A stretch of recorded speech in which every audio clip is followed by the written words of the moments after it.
the word process comes to mind. The respect, the honor, the history, the legacy of trusting the process which occurs in this building.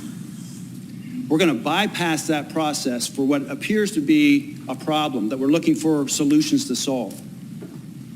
I'm disappointed we're not following the process in regard to public comment, committee meetings, a chance for the public to be heard. That's who votes us here. That's who we serve. It's not a matter of our convenience, our inconvenience being here for a day, but the lack of respect, the lack of opportunity for the public to be heard, I think is a disservice to this body. We're in the middle of a process right now solving a problem which may not even be a problem in Newcastle County. The appeal process is not even finished. How do you know the appeal process wouldn't turn everybody in an unfavorable situation to a favorable situation? 2 out of 3 counties seem to have got it right already. The most disappointing piece of this for me, and hopefully for you in this room, there are good pieces of legislation, no problem, but the lack of respect for the institution to honor the process. It's not about us. It's not disappointed being here, called in the middle of summer, but what really troubles me the most is about the lack of respect for the Delawareans and the disservice we're doing to them today. Thank you. Representative Spiegelman. Thank you, Madam Speaker. I appreciate it. Those of you who have been in this room with me for some years know that in previous General Assemblies I have released bills around suspension of rules, including House Resolutions 6 and 7 from the previous 2 General Assemblies. These made it more difficult to suspend rules rather than having an arbitrary majority vote. And the reason we did that is because of situations like what are in front of us. In a statement made earlier by leadership, it was said that stakeholders were brought together in order to discuss bills such as the one that's in front of us. But the problem is, without a committee system, and that's the reason, of course, we are suspending rules, the stakeholders were brought together were only ones that were allowed by the majority party, by those in majority leadership, rather than a committee system which would allow open to anybody. So in other words, the people who are in charge of the agenda are also the people who took in the stakeholders to listen to their concerns.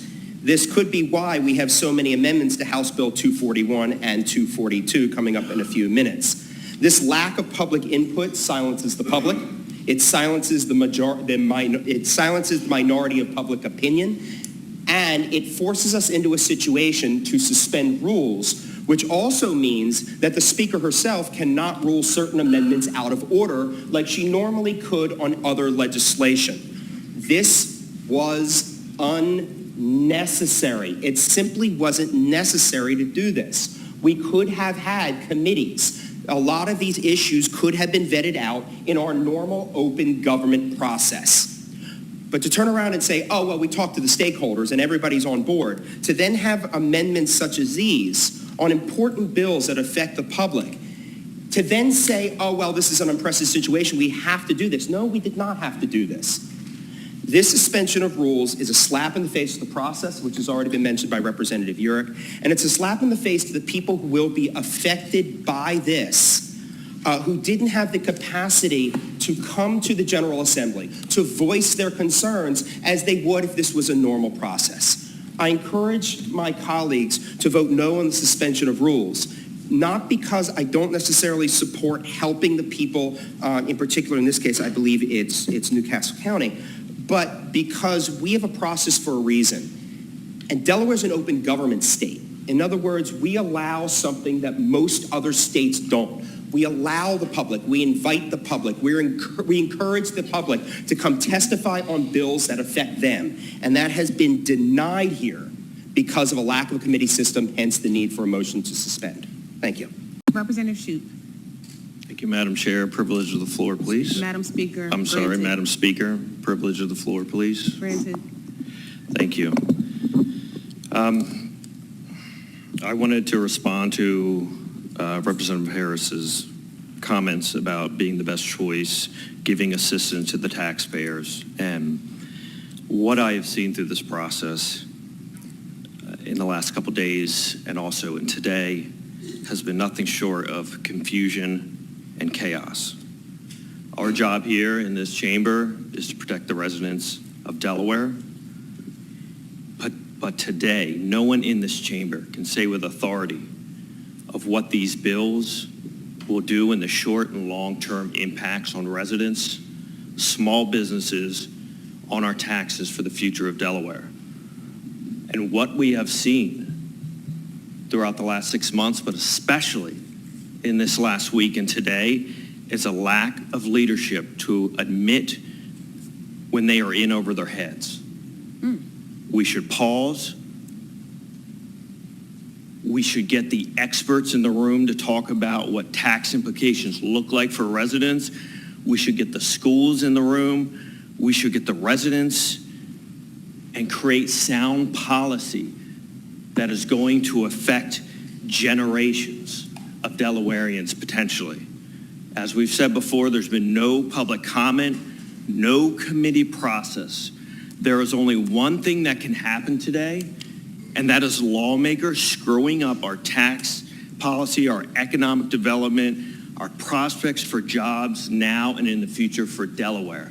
We need to pause, and we need to look at what these policies, what these bills actually are going to mean for the residents of Delaware, instead of just trying to do something. This is not good policy, and what we're doing is stacking bad policy on decades of bad policy. We need to pause and get this right. Thank you, Madam Speaker. Privilege of the floor. Granted. Thank you, Madam Speaker.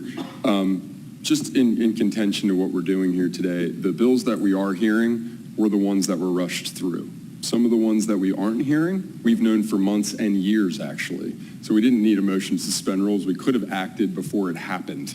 HB 245, we've had in different versions for 4 years. What we just didn't suspend rules for to vote on was the senior property tax credit, which we've had since my existence in this building, because the year before I was elected, that's when we had a bad budget year, and we all had to figure out how to make it work. So we got it back to the 500 eventually a couple years ago.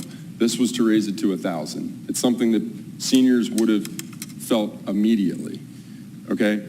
And let me just start off by saying, I don't blame anybody in this room. I think everybody's doing a good job, and I know the temperature's high right now. So I just want to say that publicly for the record. I think everybody has your constituents in the best frame of mind here. But we also have a report on our desk back from the era of Governor Ruth Ann Minner that shows exactly how property reassessment should have been done, and it wasn't.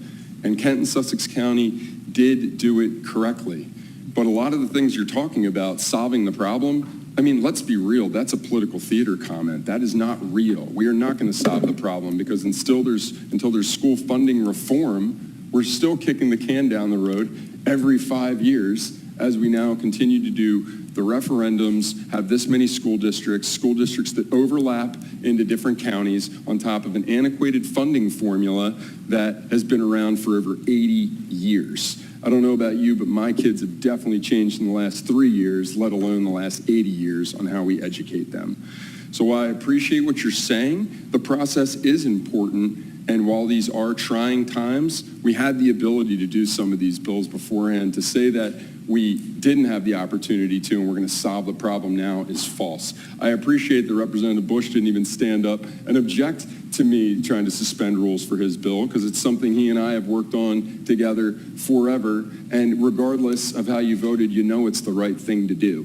But because I did it, I understand you can't do it. But at the end of the day, and if you really want to get all stakeholders involved, if anyone's ever been to an escape room, right? My son's really into it now that he's 14. We would all get in a room between now and January, and we would come out with a new funding formula. We would come out with school district consolidation. We would come out with other ideas on how to then solve this problem, because all it did was open up the real problem.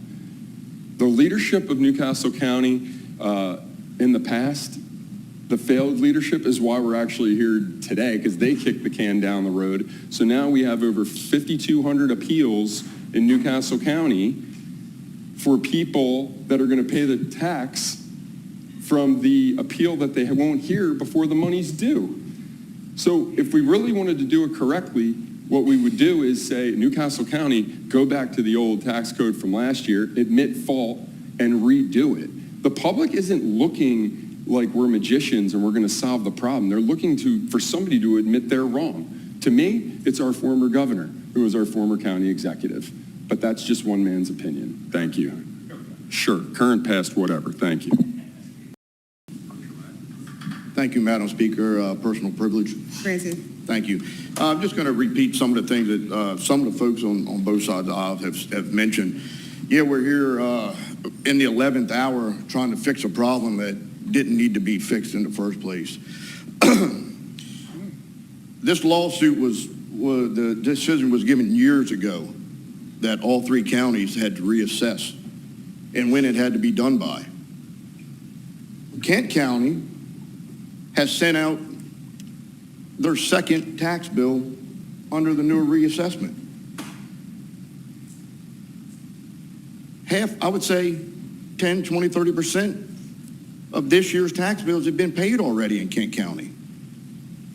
The appeals were done 2 years ago to Tyler and then to the governor or the Board of Appeals himself. Sussex County did it this year. They went through their complete appeal process. They're done with it. The bills are out. Folks are paying their bills. Now here we are trying to figure out why Newcastle County, we have to make these different bills, legislation to bail out something that should have been done 2 years ago, a year ago, 3 years ago. So what I'm asking, we know what the problem is, we know why it's a problem, but I am asking everybody in this body, whatever we do today, make sure it does not affect Kent County or Sussex County. They did it right. Thank you.